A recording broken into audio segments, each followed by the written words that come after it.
Bonbon by Edgar Allan Poe. Quandun bon vin, mubel mon estimac gisways plus, savant que balsec plus sage, que pibrec mon bras sul facent ladec de la nation, carsec la metrate, au sac de carangi passerua la lac endormant, dans sunbac girwa, au fear ex sans, que mon cœur fit tic nitac, presenter du tabac French vaudeville.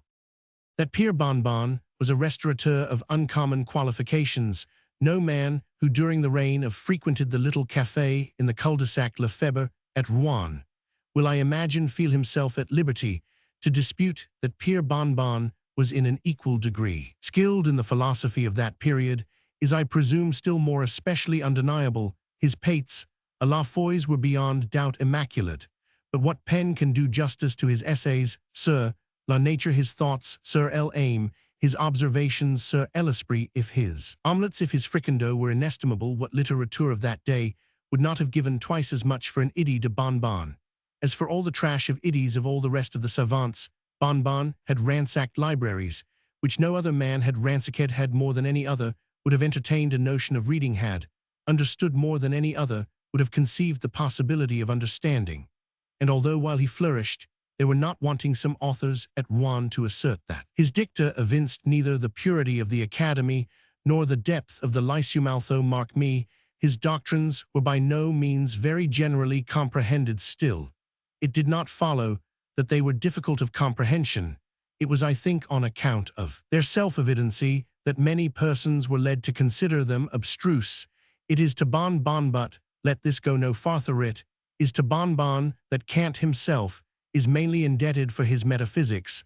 The former was indeed not a Platonist, nor strictly speaking an Aristotelianer. Did he, like the modern Leibniz, waste those precious hours which might be employed in the invention of a fricassee or facile gradu, the analysis of a sensation, in frivolous attempts at reconciling the obstinate oils and waters of ethical discussion? Not at all. Bonbon was ionic. Bonbon was equally italic. He reasoned a priori. He reasoned also a posteriori. His ideas were innate or otherwise. He believed in George of Trebizond. He believed in Bessarion. Bonbon was emphatically a Bonbonist. I have spoken of the philosopher in his capacity of restaurateur. I would not, however, have any friend of mine imagine that in fulfilling his hereditary duties in that line our hero wanted a proper estimation of their dignity and importance. Far from it. It was impossible to say in which branch of his profession he took the greater pride. In his opinion, the powers of the intellect held intimate connection with the capabilities of the stomach. I am not sure, indeed, that he greatly disagreed with the Chinese who held that the soul lies in the abdomen.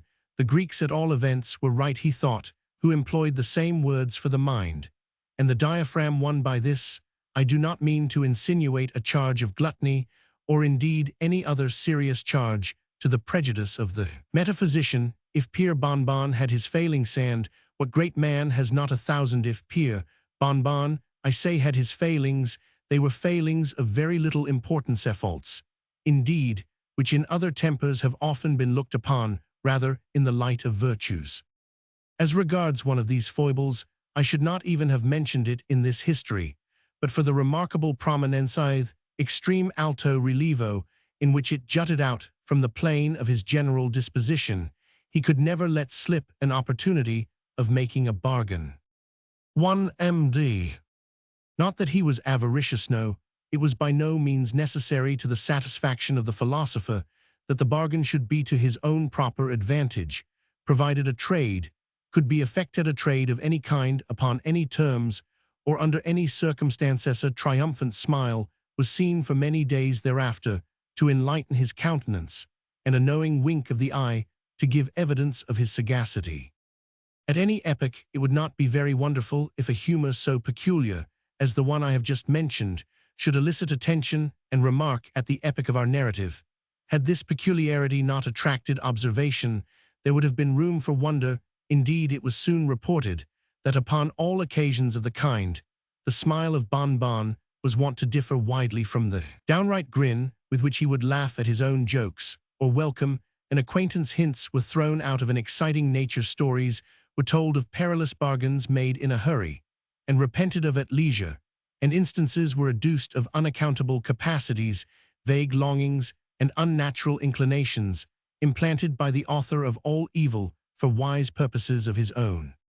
The philosopher had other weaknesses, but they are scarcely worthy our serious examination. For example, there are few men of extraordinary profundity who are found wanting in an inclination for the bottle, whether this inclination be an exciting cause, or rather a valid proof of such profundity. It is a nice thing to say bonbon as far as I can. Learn did not think the subject adapted to minute investigationer du Roman 1, yet in the indulgence of a propensity so truly classical it is not to be supposed that the restaurateur would lose sight of that intuitive discrimination which was wont to characterize at one and the same time his essays and his omelettes in his seclusions. The vin de Bourgogne had its allotted hour, and there were appropriate moments for the cotes du Rhône. With him Sauternes was to Medoc what Catullus was to Homer. He would sport with a syllogism in sipping St. Pere, but unravel an argument over clos de Vaugeot, and upset a theory in a torrent of Chambertin. Well had it been if the same quick sense of propriety had attended him in the peddling propensity to which I have formerly alluded, but this was by no means the case. Indeed, to say the truth, that trait of mind in the philosophically bonbon did begin at length to assume a character of strange intensity and mysticism,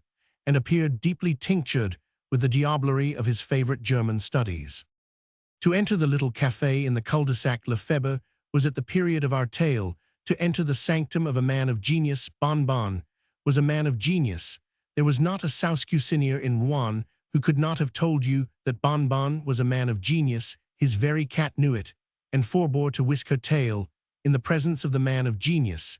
His large water-dog was acquainted with the fact, and upon the approach of his master betrayed his sense of inferiority by a sanctity of deportment, a debasement of the ears, and a dropping of the lower jaw not altogether unworthy of a dog.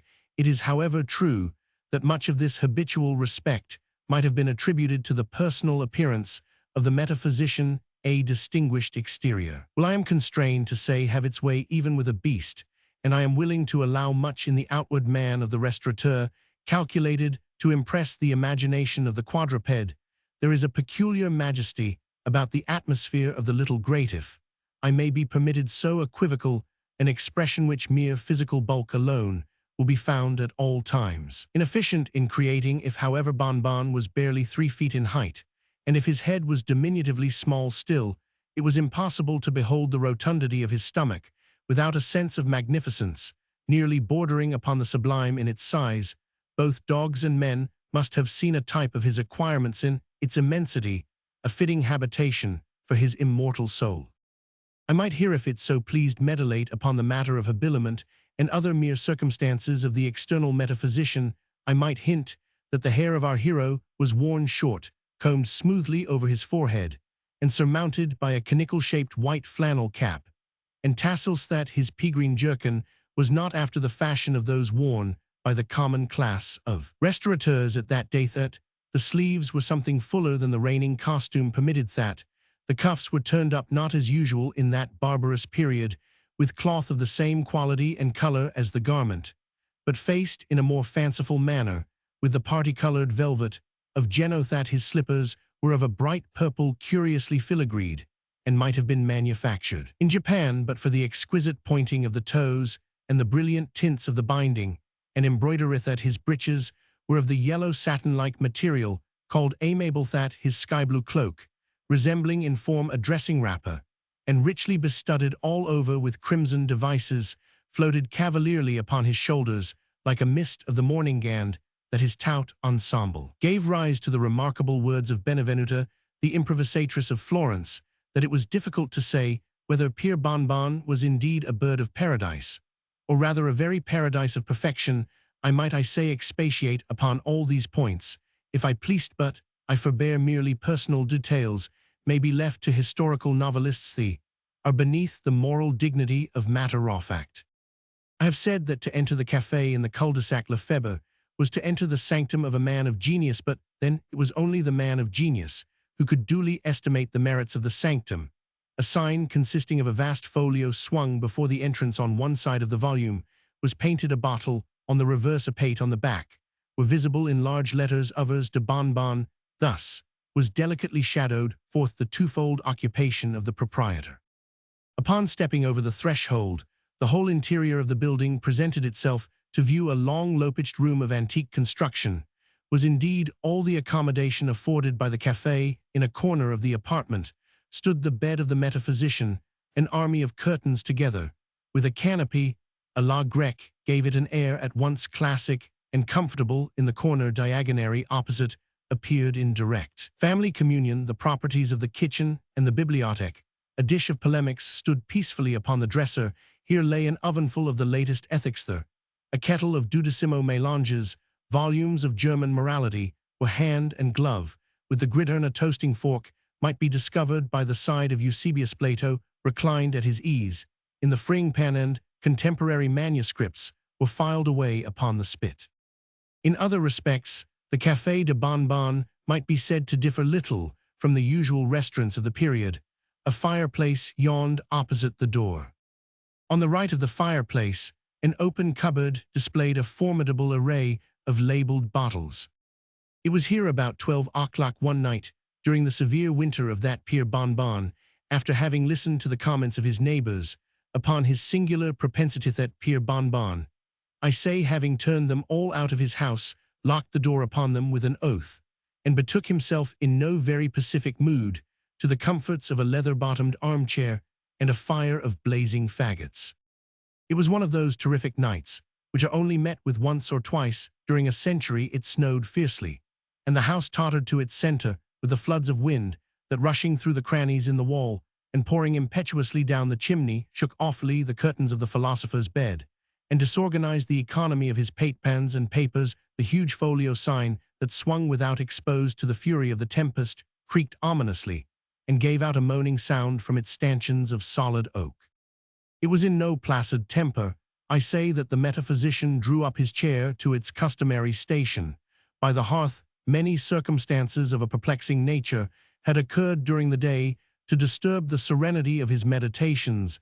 In attempting des oeufs à la princesse, he had unfortunately perpetrated an omelette à la reine. The discovery of a principle in ethics had been frustrated by the overturning of a stew, and last not least, he had been thwarted in one of those admirable bargains which he at all times took such a special delight in bringing to a successful termination. But in the chafing of his mind at these unaccountable vicissitudes, there did not fail to be mingled some degree of that nervous anxiety which the fury of a boisterous night is so well calculated to produce. Whistling to his more immediate vicinity, the large black water-dog we have spoken of before, and settling himself uneasily in his chair, he could not help casting a wary and unquiet eye toward those distant recesses of the apartment, whose inexorable shadows, not even the red firelight itself, could more than partially succeed in overcoming. Having completed a scrutiny whose exact purpose was perhaps unintelligible to himself, he drew close to his seat a small table covered with books and papers, and soon became absorbed in the task of retouching a voluminous manuscript intended for publication on the morrow. He had been thus occupied for some minutes, when "I am in no hurry, Monsieur Bonbon," suddenly whispered a whining voice in the apartment. "The devil!" ejaculated our hero, starting to his feet, overturning the table at his side, and staring around him in astonishment. "Very true," calmly replied the voice. "Very true. What is very true? How came you here?" vociferated the metaphysician, as his eye fell upon something which lay stretched at full length upon the bed. "I was saying," said the intruder without attending to the interrogatives, "I was saying that I am not at all pushed for time, that the business upon which I took the liberty of calling is of no pressing importance, in short, that I can very well wait until you have finished your exposition." "My exposition, there? No, how do you know? How came you to understand that I was writing an exposition? Good God!" "Hush," replied the figure in a shrill undertone, and arising quickly from the bed, he made a single step toward our hero, while an iron lamp that depended overhead swung convulsively back from his approach.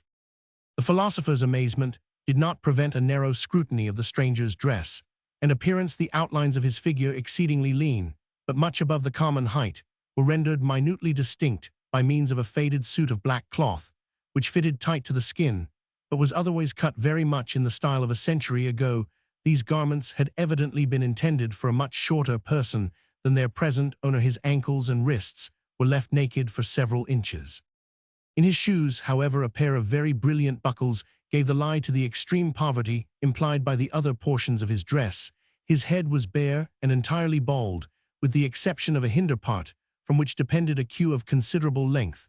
A pair of green spectacles with side glasses protected his eyes from the influence of the light, and at the same time prevented our hero from ascertaining either their color or their conformation about the entire person. There was no evidence of a shirt, but a white cravat of filthy appearance was tied with extreme precision around the throat, and the ends hanging down formally side by side gave, although I dare say unintentionally, the idea of an ecclesiastic. Indeed, many other points, both in his appearance and demeanor, might have very well sustained a conception of that nature. Over his left ear, he carried, after the fashion of a modern clerk, an instrument resembling the stylus of the ancients. In a breast pocket of his coat appeared conspicuously a small black volume fastened with clasps of steel. This book, whether accidentally or not, was so turned outwardly from the person as to discover the words rhetoric Catholic in white letters upon the back. His entire physiognomy was interestingly saturnine, even cadaverously pale. The forehead was lofty and deeply furrowed with the ridges of contemplation. The corners of the mouth were drawn down into an expression of the most submissive humility. There was also a clasping of the hands as he stepped toward our hero, a deep sigh, and altogether a look of such utter sanctity as could not have failed to be unequivocally prepossessing. Every shadow of anger faded from the countenance of the metaphysician, as having completed a satisfactory survey of his visitor's person, he shook him cordially by the hand and conducted him to a seat. There would, however, be a radical error in attributing this instantaneous transition of feeling in the philosopher to any one of those causes, which might naturally be supposed to have had an influence. Indeed, Pierre Bonbon, from what I have been able to understand of his disposition, was of all men the least likely to be imposed upon by any speciousness of exterior deportment. It was impossible that so accurate an observer of men and things should have failed to discover upon the moment the real character of the personage who had thus intruded upon his hospitality. To say no more, the conformation of his visitor's feet was sufficiently remarkable. Maintained lightly upon his head, an inordinately tall hat. There was a tremulous swelling about the hinder part of his breeches, and the vibration of his coat tail was a palpable fact. Judge then with what feelings of satisfaction our hero found himself thrown thus at once into the society of a person for whom he had at all times entertained the most unqualified respect.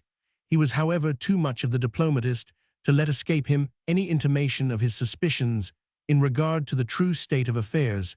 It was not his cue to appear at all conscious of the high honor he thus unexpectedly enjoyed, but by leading his guest into the conversation to elicit some important ethical ideas, which might, in obtaining a place in his contemplated publication, enlighten the human race, and at the same time immortalize himself ideas, which I should have added his visitor's great age and well-known proficiency in the science of morals might very well have enabled him to afford. Actuated by these enlightened views, our hero bade the gentleman sit down, while he himself took occasion to throw some faggots upon the fire and place, upon the now re-established table, some bottles of moussa. Having quickly completed these operations, he drew his chair vis-a-vis to his companions and waited until the latter should open the conversation. But plans, even the most skillfully matured, are often thwarted in the outset of their application, and the restaurateur found himself nonplussed by the very first words of his visitor's speech. "I see you know me, Bonbon," said he. "Ha ha ha he hef. Hi he ho ho ho hu hu," and the devil, dropping at once the sanctity of his demeanor, opened to its fullest extent a mouth from ear to ear so as to display a set of jagged and fang-like teeth, and throwing back his head laughed long, loudly, wickedly, and uproariously, while the black dog, crouching down upon his haunches, joined lustily in the chorus, and the tabby cat, flying off at a tangent, stood up on end and shrieked in the farthest corner of the apartment. Not so the philosopher. He was too much a man of the world either to laugh like the dog, or by shrieks to betray the indecorous trepidation of the cat. It must be confessed, He felt a little astonishment to see the white letters, which formed the words Ritul Catholique on the book, in his guest's pocket momently changing, both their color and their import, and in a few seconds in place of the original title, the words Regitur des Condamnes blazed forth, in characters of red this startling circumstance, when Bonbon replied to his visitor's remark imparted to his manner an air of embarrassment, which probably might not otherwise have been observed. "Why, sir," said the philosopher, "why, sir, to speak sincerely, I believe you err upon my word the deedest that is to say, I think I imagine I have some very faint idea of the remarkable honor." "Oh, he is very well," interrupted his majesty, "say no more, I see how it is," and hereupon, taking off his green spectacles, he wiped the glasses carefully with the sleeve of his coat, and deposited them in his pocket. If Bonbon had been astonished at the incident of the book, his amazement was now much increased by the spectacle, which here presented itself to view in raising his eyes with a strong feeling of curiosity to ascertain the color of his guests. He found them by no means black, as he had anticipated, nor gray as might have been imagined, nor yet hazel, nor blue, nor indeed yellow, nor red, nor purple, nor white, nor green, nor any other color in the heavens above, or in the earth beneath, or in the waters under the earth. In short, Pierre Bonbon not only saw plainly that his majesty had no eyes whatsoever, but could discover no indications of their having existed at any previous period, for the space where eyes should naturally have been was, I am constrained to say simply, a dead level of flesh. It was not in the nature of the metaphysician to forbear making some inquiry into the sources of so strange a phenomenon, and the reply of his majesty was at once prompt, dignified, and satisfactory. "Eyes, my dear Bonbonies, did you say, oh, I perceive the ridiculous prints which are in circulation have given you a false idea of my personal appearance. True, eyes, Pierre Bonbon, are very well in their proper place. That, you would say, is the head of a worm to you. Likewise, these optics are indispensable, yet I will convince you that my vision is more penetrating than your own. There is a cat I see in the corner, a pretty cat. Look at here, observe her well. Now, Bonbon, do you behold the thoughts, I say the ideas, reflections which are being engendered in her pericranium? There it is. No, you do not. She is thinking. We admire the length of her tail and the profundity of her mind. She has just concluded that I am the most distinguished of ecclesiastics, and that you are the most superficial of metaphysicians. Thus you see I am not altogether blind, but to one of my profession, the eyes you speak of would be merely an encumbrance liable at any time to be put out by a toasting iron or a pitchfork. To you I allow these optical affairs are indispensable. Endeavor, Bonbon, to use them well. Me vision is the soul." Hereupon the guest helped himself to the wine upon the table, and pouring out a bumper for Bonbon, requested him to drink it without scruple, and make himself perfectly at home. "A clever book, that of yours, Pierre," resumed his majesty, tapping our friend knowingly upon the shoulder, as the latter put down his glass, after a thorough compliance with his visitor's injunction. "A clever book, that of yours, upon my honor. It's a work after my own heart. Your arrangement of the matter, I think, however, might be improved, and many of your notions remind me of Aristotle. That philosopher was one of my most intimate acquaintances.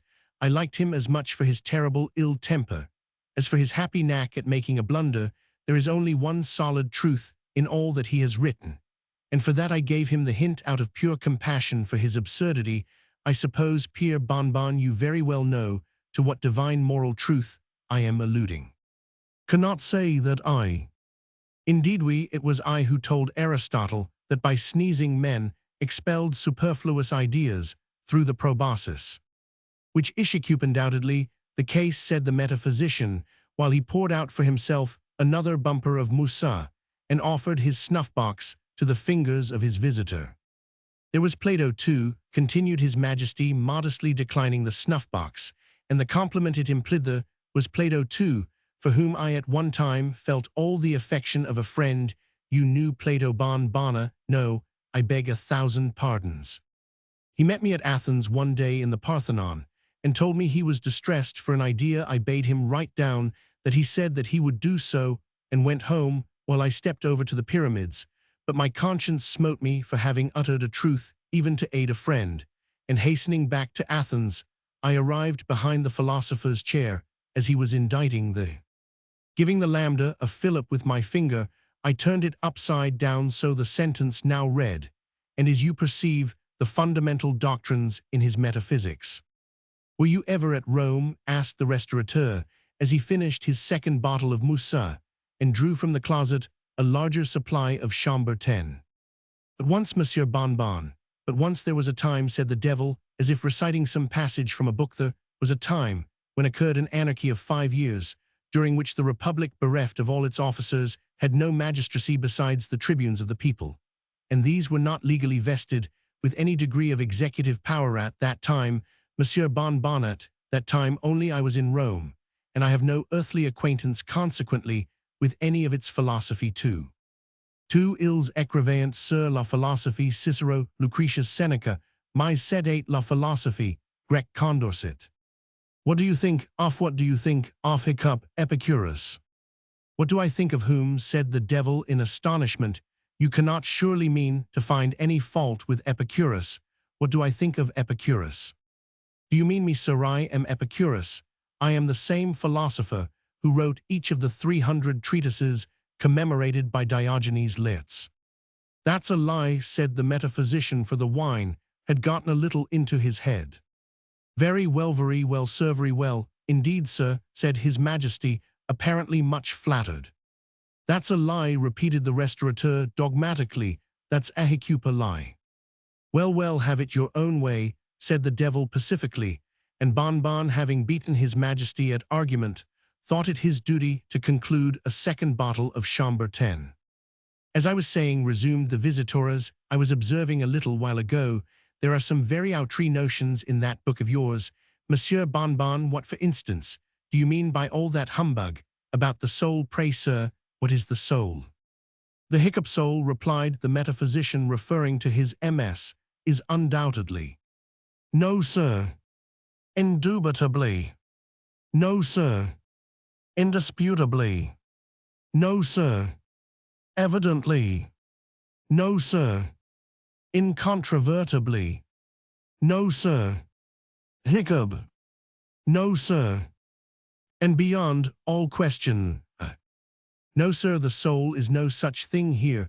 The philosopher, looking daggers, took occasion to make an end upon the spot of his third bottle of Chambre 10. The nicker, pray, sir, what is it?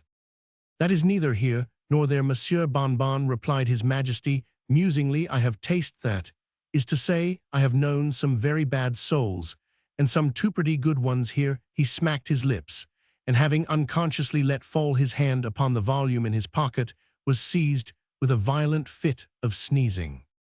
He continued. There was the soul of Craton, auspiciable Aristophanes, Plato, exquisitenot your Plato, but Plato, the comic poet, your Plato, would have turned the stomach of Cerberus. Then let me see, there were Nevius, and Andronicus, and Plautus, and Terentius, then there were Lucilius, and Catullus, and Nas, and Quintus Flaccus, dear Quinty, as I called him, when he sung a seculaire for my amusement, while I toasted him in pure good humor on a fork.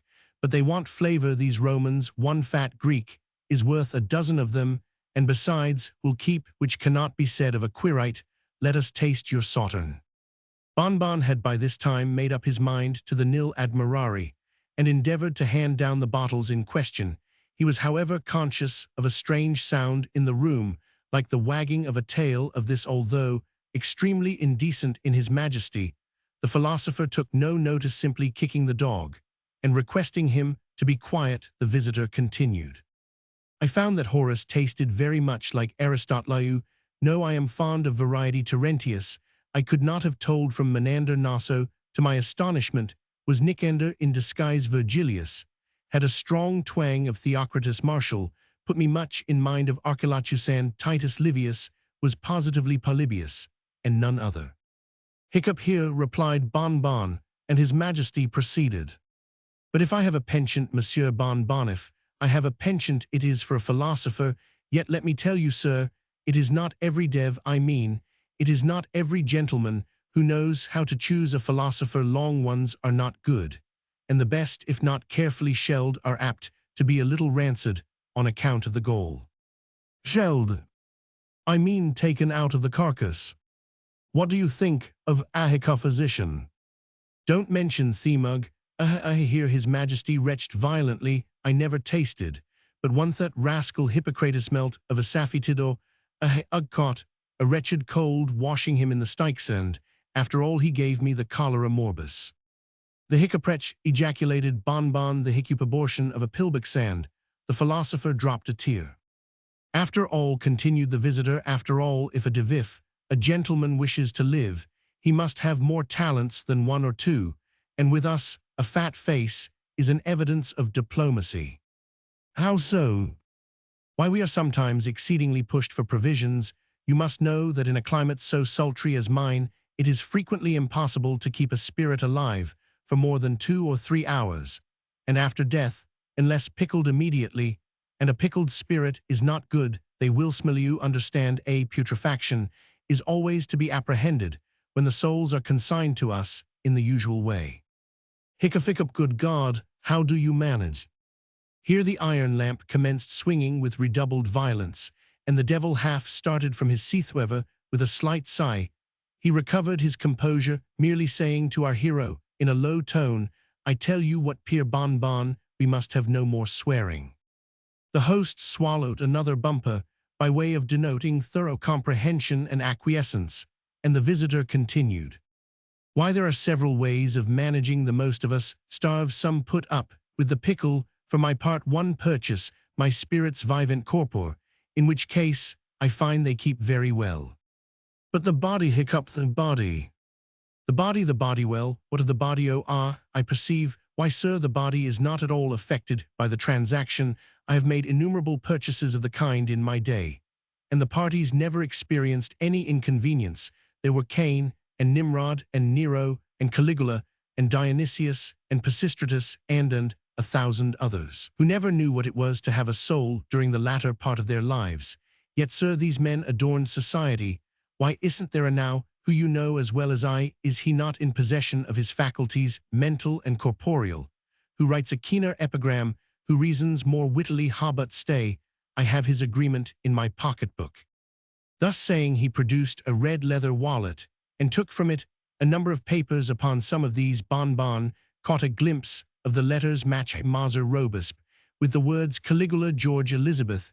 His Majesty selected a narrow slip of parchment, and from it read aloud the following words. In consideration of certain mental endowments, which it is unnecessary to specify, and in further consideration of 1,000 louis d'or, I being aged 1 year and 1 month do hereby make over to the bearer of this agreement all my right, title, and appurtenance in the shadow, called my soul, signed afore here.